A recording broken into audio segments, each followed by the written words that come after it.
approval of the agenda? I move to approve the agenda. Second. Moving second, all in favor say aye. Aye. All opposed, nay.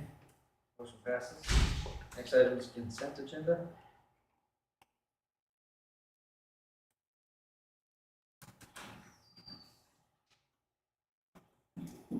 We approve the consent agenda. Second. And moved and second, all in favor say aye. Aye. All opposed, nay. Motion passes. Is there anybody here who'd like to speak to something not on the agenda? State your name and address for the record. I'm Paul Vandertag, 1107 Dearborn. I'm the president of the Baldwin Golf Association, and I'm really just here to give an update. There's no issues to bring forward or anything, but anyway, I'd like to come up here because we partner with you guys, and we appreciate that partnership out there, and just kind of give you a recap of how our year went last year, and just kind of give you a little bit of an update. We already shared our financials with you earlier, but bottom line is we're solvent. We've got a little bit of money in savings. We've probably got $2,500 profit from last year as the books turn out. But anyway, we feel like we impact a lot of people out there, and we're happy to maintain this partnership. Wanted to go over just a few of the community service highlights from out there and some of our attendance figures. As you know, the Baker and Baldwin High School cross-country teams run out there.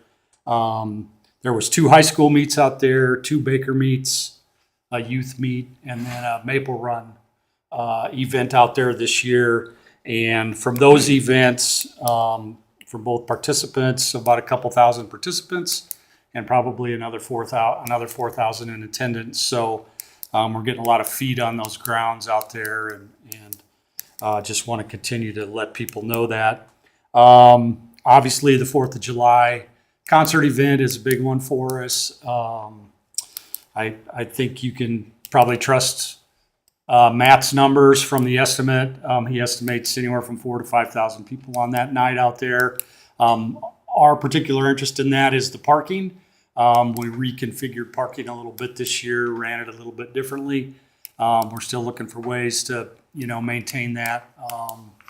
But it went a lot smoother last year. We figured we parked 450 to 500 cars. So that's obviously a good event. I understand it's only going to continue to grow. So we're looking at some other things that I may be back here asking for, but not tonight. So other events that are out there, we host a couple of Caw Valley Junior Golf events.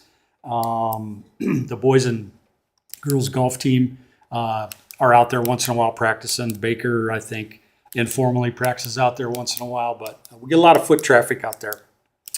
In terms of some other kind of philanthropic things that the club has been able to do, because we have raised money and been efficient with that, is we've been able to donate a little bit of money to the Baldwin Emergency Fund. Not a ton, but just a little bit. They asked for some help, and we were able to give them some. There's honorariums throughout the year for people that have passed, that kind of thing. And then probably our shining star is the last couple of years we've been able to give 2 scholarships to Baldwin High School seniors, 2 scholarships of $1,000 apiece. So we raised the money for that for one of the preseason tournament or an early tournament, I should say.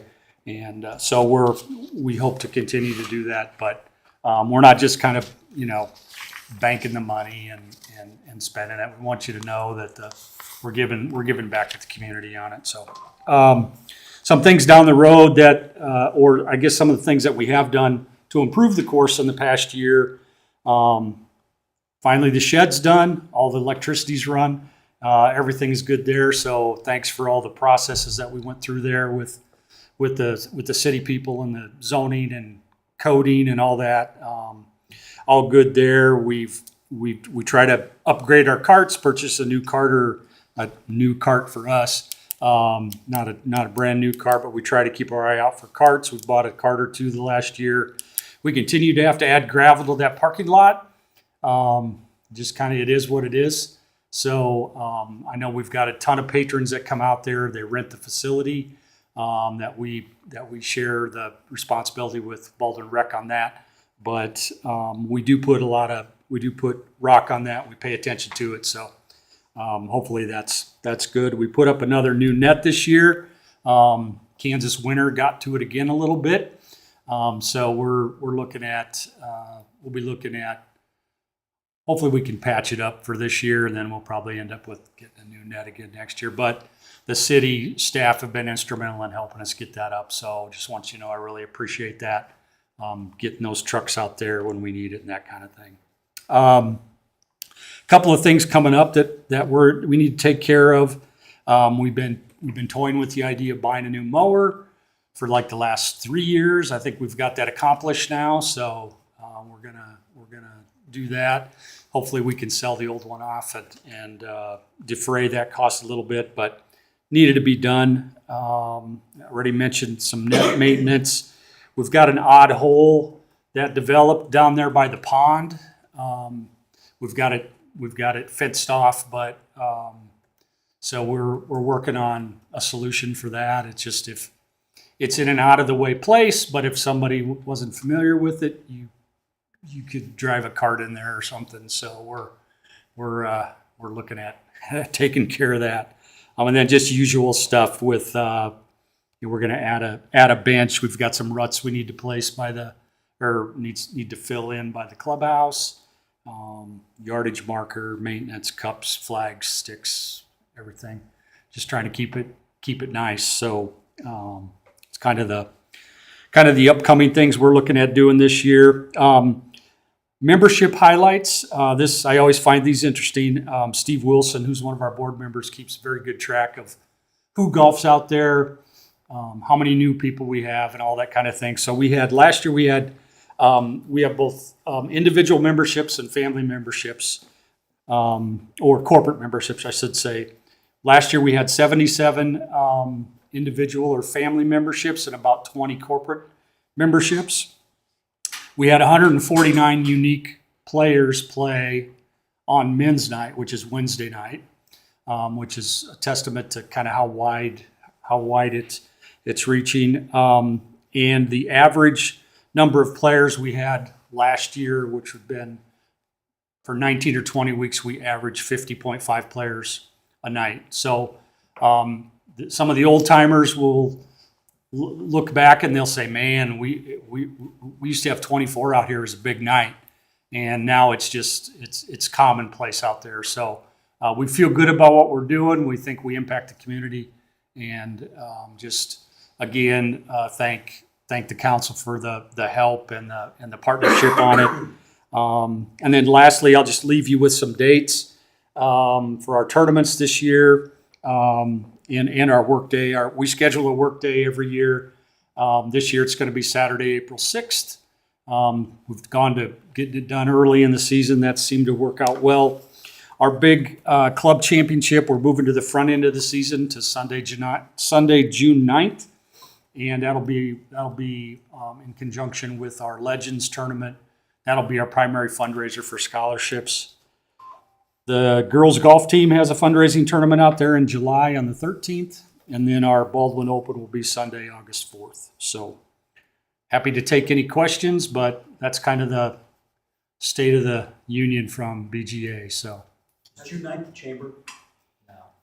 don't know when the chamber, don't have the chamber date yet. The only request I have is if you could get that whole field sooner than later, so before I go out there and golf, my golf balls tend to get lost quite often. I don't even think you'll see it unless you're looking for it, but it could be a rude awakening for somebody. So appreciate that. But yeah, it's out there right by the pond, just west of the pond. It's kind of like your fish. They, Got away, right? yeah. No, I appreciate all your guys' work out there. Yeah. It always looks great when I'm able to get out there. So. I guess the other thing I would add from a community standpoint is we work really hard with the apartment complex and the nursing home facility there to really try and be a good neighbor. We just had a conversation this week about something, but last season, when our net was down, we actually had 3 windshields that got broken last spring. And even though it's not necessarily BGA's responsibility, it's the golfer's responsibility, we went ahead and took care of those windshields for those people. And it just, we've since said we're not going to do it anymore, but we've got the net up, so that's appeased that. But again, just trying to be a good neighbor to everybody and keep things For moving. you guys to provide a instructor out there for those people that are. Well, I think you should have on-call safe like that. we've gotten some. We've found where the cheapest glass is. Let me put it that way. Anyway, anything else? Thank you so much for all your Thank help. you. Anybody else like to speak to something that's not on the agenda? The city owns that, right? What can you go into? I think it's paid off now, isn't it? It is. It is, or it's close Yeah. to the end. I would think it would, as a 20-year issue, in the early 2000s, I think it was issued. So either it's paid or it's close to being paid. I thought it was paid. It was a gift to It might some be extent, wasn't it? Or it was sold at a very, very low price or something. They paid $5. It was around $500,000, a little over $500,000. Yeah. The stipulation That's what it was. was for the mayors to leave it, had to be golf course for 20 years. 20 years. Is it 20 years that up? So Yeah, it's over.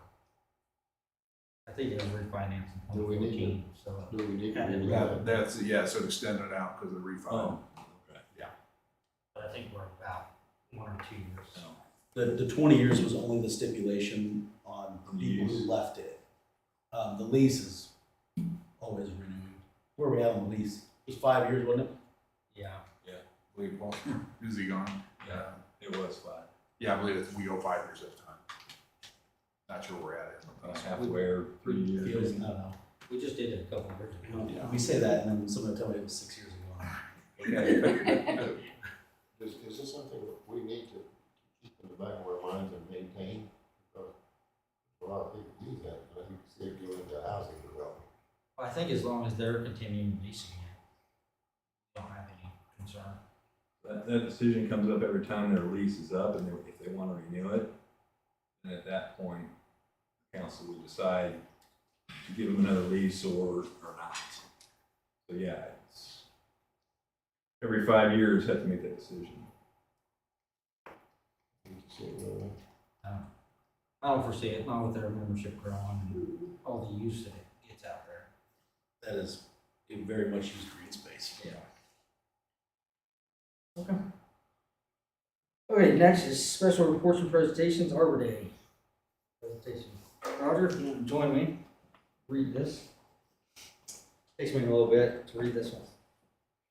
As a proclamation of the city of Baldwin City, Kansas, whereas in 1872, J. Sterling Morton proposed to the Nebraska Board of Agriculture that a special day be set aside for planting of trees. And this holiday, called Arbor Day, was first observed with the planting of more than 1 million trees in Nebraska. Arbor Day is now observed throughout the nation and the world. And trees reduce the erosion of our precious topsoil by wind and water, cut heating and cooling costs, moderate the temperature, clean the air, produce oxygen, and provide habitat for wildlife. And trees are a renewable source, giving us paper, wood for our homes, fuel for our fires, and countless other wood products. And trees in our city increase property values, enhance the economic vitality of business areas, and beautify our community. And trees, wherever they are planted, are a source of joy and spiritual renewal. The city of Baldwin City has been recognized as a Tree City USA by the National Tree Arbor Foundation and desires to continue its tree planting practices. Now, therefore, I, Casey Semino, Mayor of Baldwin City, Kansas, with the support of the City Council, do hereby proclaim Friday, April 26, 2024, as Arbor Day in the city of Baldwin City. I call upon all residents of Baldwin City to celebrate Arbor Day and to support efforts to protect our trees and woodlands. And further, I urge all citizens to plant trees to gladden the heart and promote the well-being of this and future generations.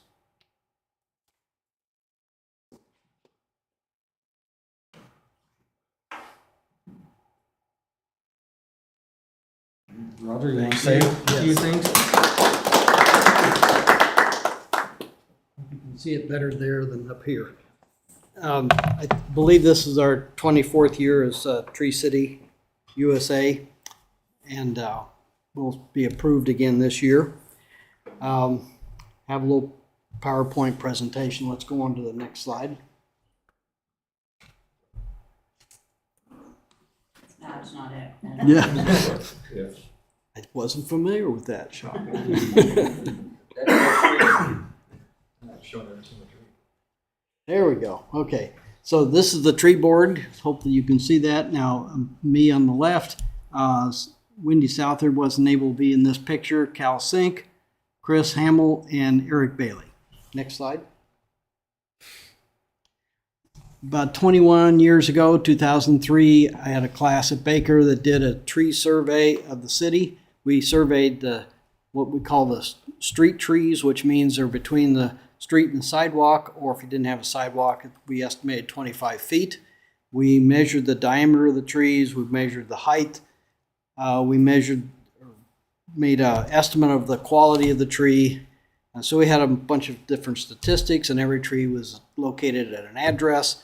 The city has expanded, but we hope to try to do that again this summer. Now, just to give you some of the statistics there, the first 7, I'll have to step over here to look. Sugar maples, most common tree in the city. We have 835 21 years ago. Who knows what, I would say we probably have fewer. We have more red maples than we did then. Hackberry, black walnut, silver or sugar maple, silver or soft maple, American elm, and red cedar. And this one, red maple, yes. So the red maples are probably more abundant now. In total, we had 4,355 trees. I think that was it. Yeah. So that's the number of trees that we estimated then. We didn't have Fire Tree. We didn't have Signal Ridge. We didn't have the, I don't know what we call the one across the highway. Heritage. There we go. We didn't have any of those developments, so we have a lot more trees to count. Probably a lot fewer ash trees. Next slide. So every year we do an Arbor Day celebration with the 5th grade at BSIC, and consistently 4 classes. So we plant a tree with each class. We go through what are the advantages of trees, and it's amazing how many the kids already know. That's pretty good about that. We talk about where to plant trees and how to plant them, and then we take a picture with the tree. Next slide. Oh, we also did 4 trees with Heritage Tractor this past year. They were celebrating 25 year, and they provided us 4 trees. Planted 1 in front of City Hall, 1 at the Santa Fe Depot, and 2 out at the park and Fire Tree. Okay, so we always have an annual tree giveaway as well. This year it's on Saturday, May 4th. We usually have 90 to 110 trees. I think I might have, the winter has been gentle, so I might have 140 this year. We pot those up as bare root trees, grow them for a year. If they make it for a year, they're good to go. And we ask for a free will donation. Last year we had a Yelp, forgetting what I was trying to say here. We had a Yelp sighting on talking about our tree giveaway, and he said, well, we'd really love to have come out and gotten a tree, but we thought they were going to be a little shady. So with that, I'll leave. Thank you very much. Any questions? I do. How long have you been doing the tree giveaway? Oh, gosh. Probably 20 years. We started about 3 or 4 years after we put together the tree board. You've been giving away about 100 trees per year since then? So another 2,000 Wow. trees roughly around. And we don't ask for their address, so some of them are outside Yeah. of town, but they're going to a good place. Where do you do it at? Where is the giveaway at? It's going to be at Sylvan Square. Sometimes we have to shift it around if there's other functions, but there's always room. Wasn't the original that they at the depot? They set them all out because of the wrong delivery. Well, that's a good story, but that's Is that not true? No. What? I've told that story like 10 No, actually, if you go back in the newspapers, they talk about how those trees actually got planted, and there was a garden club, and they would buy about 100 trees every year and sell them. There was also an orchard outside of town run by a guy by the last name of Baker, and he also sold and gave away a lot of trees, sugar maples. So that's where they came. I know. That's why the story. I didn't hear any of that. I heard none of that. That's why it You persists. lied to him, Roger. I'm a historian. Sorry. I feel like somebody should mail some trees with no return address. And just make it. Do you ever know of anybody that plugged one? That's done what? That plugged one? For syrup? For sure. They do it out. Yeah, that blackjack. I don't know. Somebody's probably done it in Baldwin for giggles, but from one tree you wouldn't get much. Any other questions? Right, is there, any plans to do any updates on the tree count? The last one was 2003? I'm hoping to do it this summer. One last question. Of the pie chart of all the trees, Yes. specifically the maples, is there a certain species of maple that gets particularly flame orange? It depends on the year. Okay. Yeah, it's really weather dependent. The sugar maples are much more tolerant to our weather, and they're consistently orange if they get cold weather soon enough. The red maples, they can be brighter red, but we really have a problem with them here. They split, they sun blister on the bark, and they're easy to get started. That's the reason why nurseries have them. Sugar maples are a little bit harder, but they're much more resistant to drought and so on if you get them started. I appreciate the tree giveaway. I think it's a great service. Yeah, a lot of people love it. Yeah. You guys run out every year, so. Yeah, right. One last quick question, Sure. Roger. Your thoughts on the Bradford pear? Oh, boy. Conflicting information, your opportunity for, well, PSA. Well, I don't know how long ago the only pear tree you could buy ornamental was a Bradford pear, and then and they were sterile, so no problem. But they also were tend to split with ice storms and windstorms and so on. So they developed a much sturdier pear, same species, but a different variety, and they were also sterile. But turns out they cross-pollinate and then they produce fruit. So robins, cedar waxwings, and starlings snarf down those berries, fruits, and they crap the seeds everywhere. So that's why right now, if you drive around, you'll see They're Bradford pears everywhere. everywhere. Yeah. Is that the tree that Missouri's paying people to Yeah. remove? Yes. Yeah, well, Kansas does too. They'll, I think it's Wildlife and Parks, will provide you a new tree if you cut down the one you have. Different species, obviously. Thank you. Thank you, Roger. Thank you. All right. Anybody else like? Council committee reports, budget and finance, Scott. We did meet. We took a look at the year-to-date financials through February. Sales tax was down in February 11%, 9% year over year. Recommendation was, as we go into the salary and compensation benefit conversation, and bonuses, maybe hold off giving those until we see if that trend continues. Let's see, community center and substation have been moved into our separate cash accounts, so we can track those on an ongoing basis better. What else? New water rates started in February, so we'll start seeing the impact of that. Start to claw back into that fund reserve negative balance and hope to get healthy by the end of the year. We're just looking at maybe some CIP, the police station sidewalk, rail trail. We're looking hard at budgeting that we had versus where we're at, and to see there's a deficit rolling right now. that we need to look at how we make it up or roll it into another bond, say for the pool refurbish, et cetera. So we're trying to figure out, where we're at on those projects relative to the budget, and see what we need to do to close it out. Make sure we're on track. So that'll be an ongoing conversation.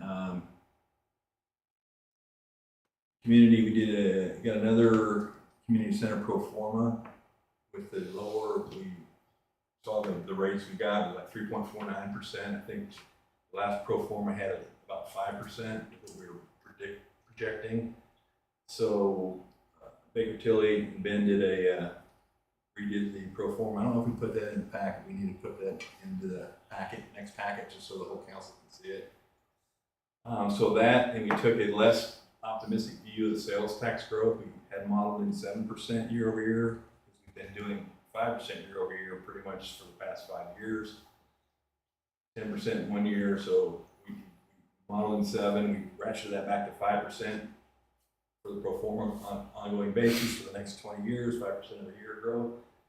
And as you'll see when we get in the packet, the good news is we're fund balance positive for the entire next 20 years span for that event, based on the assumption we made. So,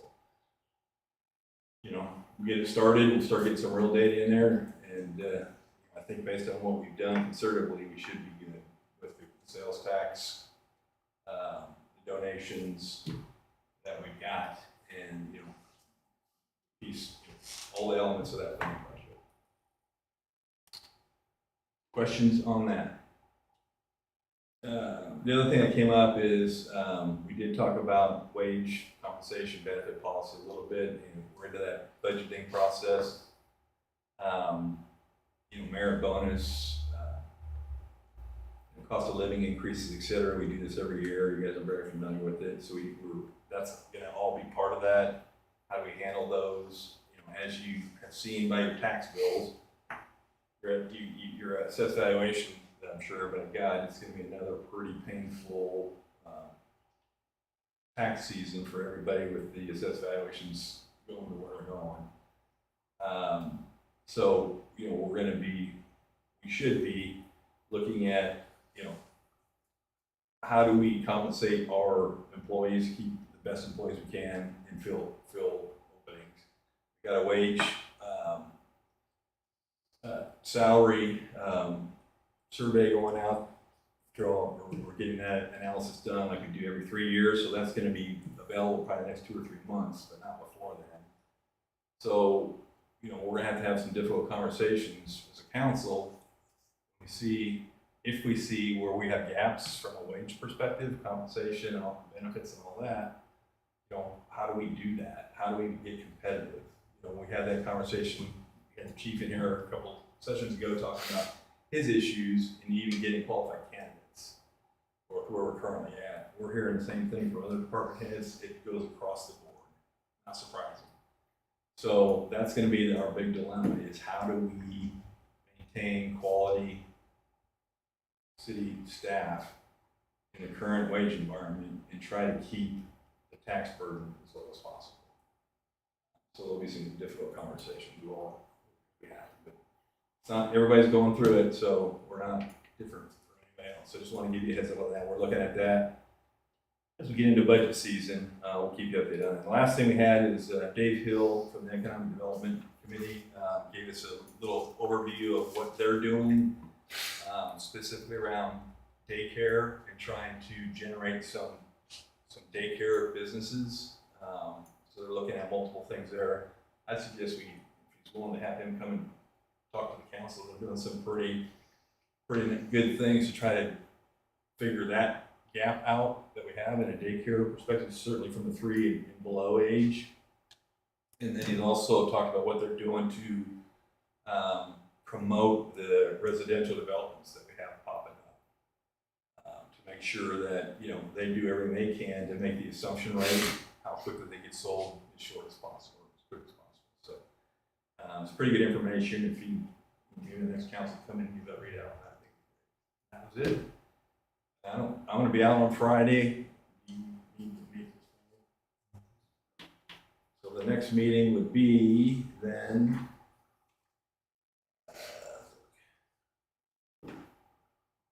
Like Friday, April 5th, 7:30 a.m., second floor City Hall. That's all. We need to know before.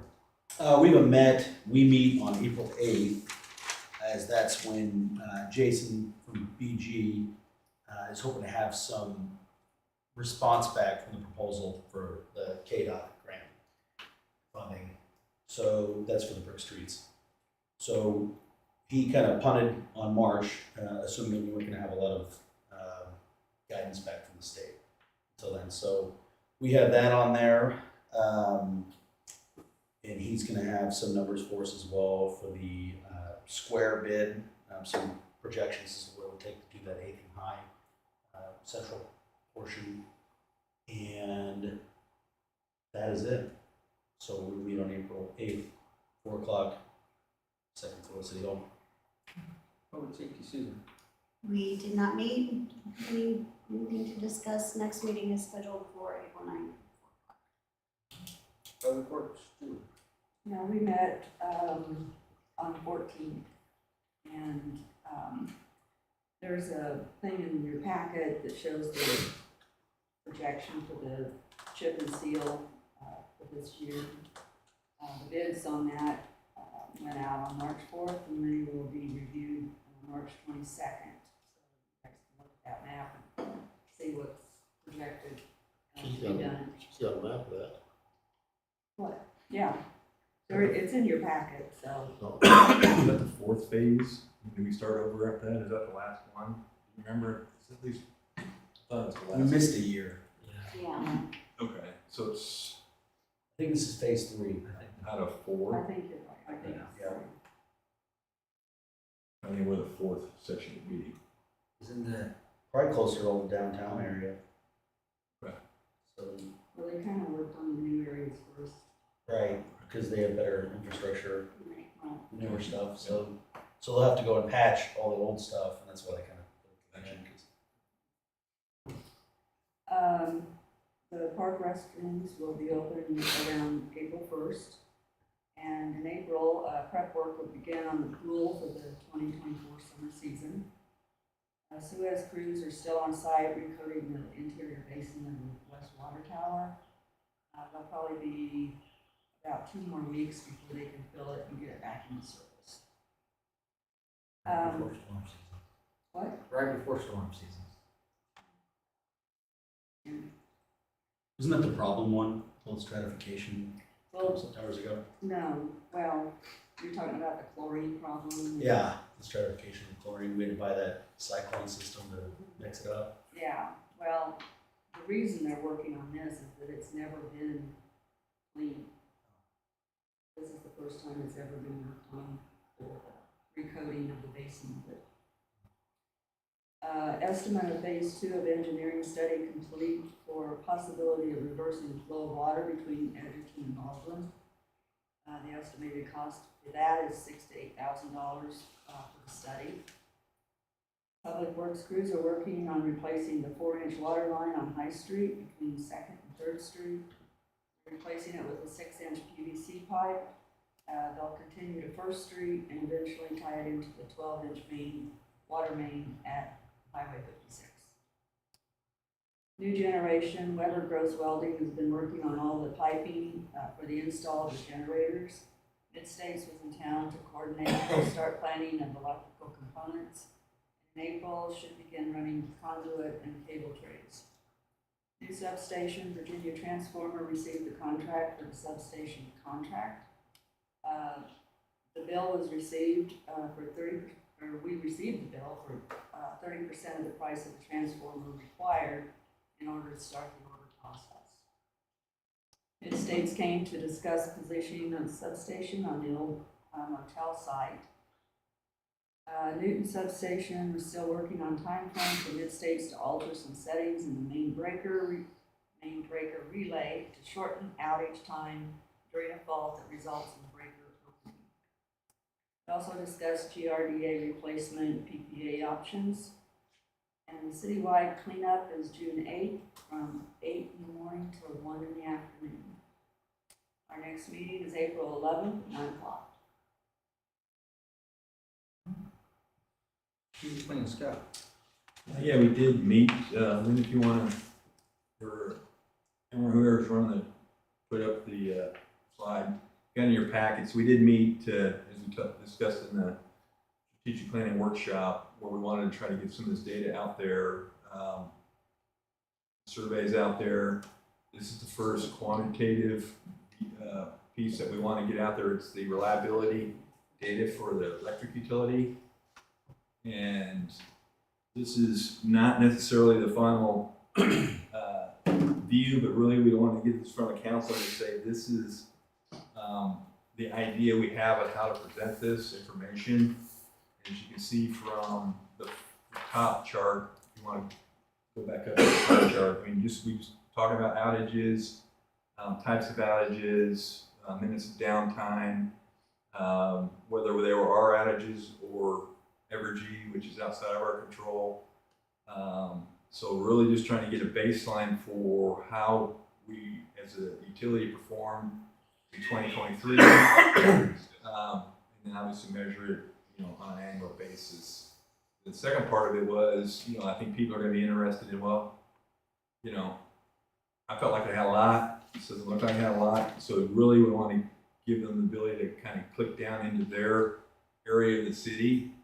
If you go to the map, we'll have some kind of interactive map like this based on the feeders, so we can kind of tell when the feeders go down and the, you know, the areas that feeder covers. So you got to click on that and go to a separate, similar type of reading of outages.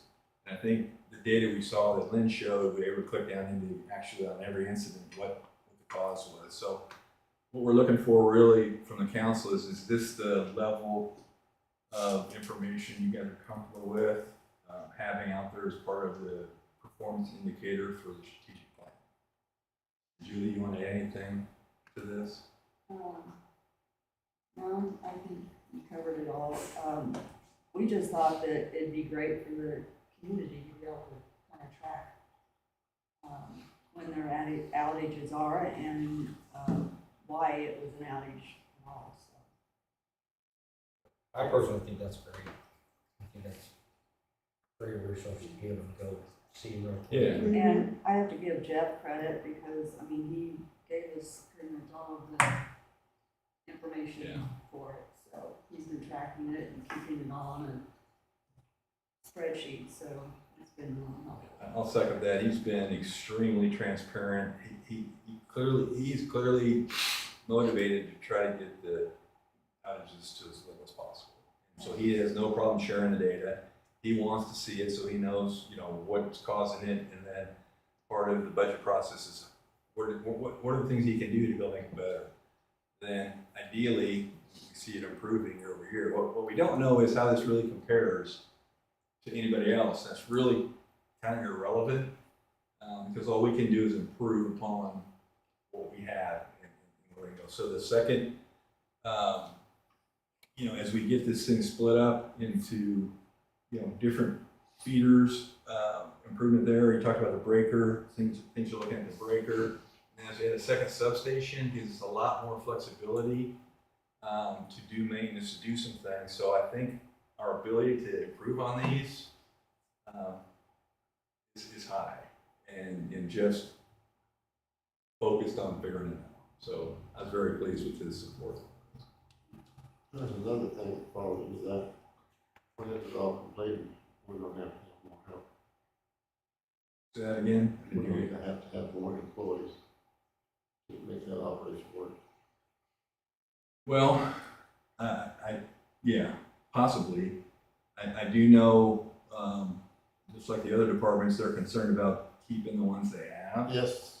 That's the first problem. That's right. And then if the need's there, obviously, then he would bring that forward and we'd have to make that decision. But I think the concern right now is just keeping, you know, the employees he has. There's a lot of training that goes into them. It's like the police, you know, department has. You spend a lot of effort in training them. There's really no contractual agreement with them to stay. So you've got to be competitive, got to be a good place to work, you've got to enjoy it, all of that. So, I'm not implying that it's something that we need to take into consideration today. It's something that we need to think about long range, way down the road. But this is not going to be Yeah. for another 2 or 3 years. yeah, and I think what we can, as a council, my personal opinion is all we can do is remain as competitive as possible Yes. for as long as possible. I don't think we're gonna ever be the highest salary city, even in the area, but there's a lot of other things that people look for. But you gotta be in the ring, you gotta be close enough where it's not financially detrimental, some would say. So, I agree with you, but it's something we have to be conscious of every year we go through the budget process. And we're somewhat handicapped for the fact that we got Kansas City and Owen Park and now Edgerton and Gardner. Yep. We don't have another meeting set. We'll publish that once we figure out what it is. I need to get back together and finalize this in the next couple of weeks, but we'll put that on. City administrator staff comments? Anything? No, I think we covered everything, so. All right. Any further council comments? Yeah, I got, concerning the trash, we need to bring this up and come down and sit down and maybe chat about it a little bit, but, somebody brought it up right before the meeting, so, I've heard it a couple times, and, first and foremost, one of the last meetings, I don't know if it was the last one or the second to the last one, we had talked about, exploring a possible recycling station. We talked about how that's gonna be, possibly a nuisance to whoever's around it kind of thing, and, I don't know where we're at with that. Do you know, like, Vinland one is filling up, as far as I understand, and people are going out there and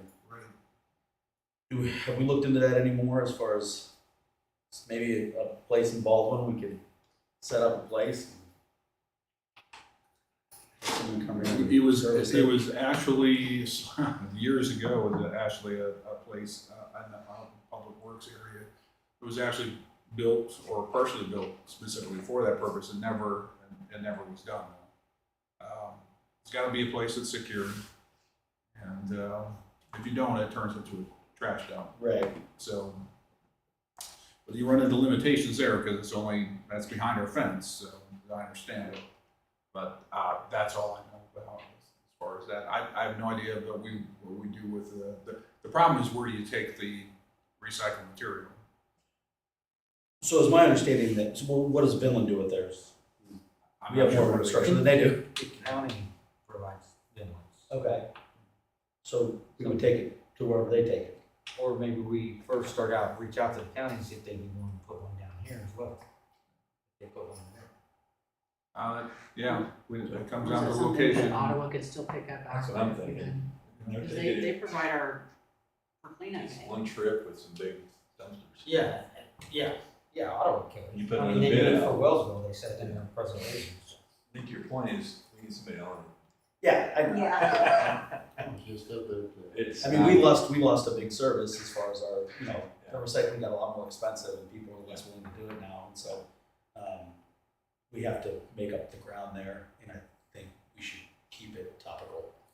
I was up I to agree. the dump there at Midland just a week or so ago, with a guy that's cleaning out a storage unit, and we hauled some stuff up there, and there was a man there. And we had some lumber and stuff, and he said, no, we don't take lumber, we want cardboard and paper.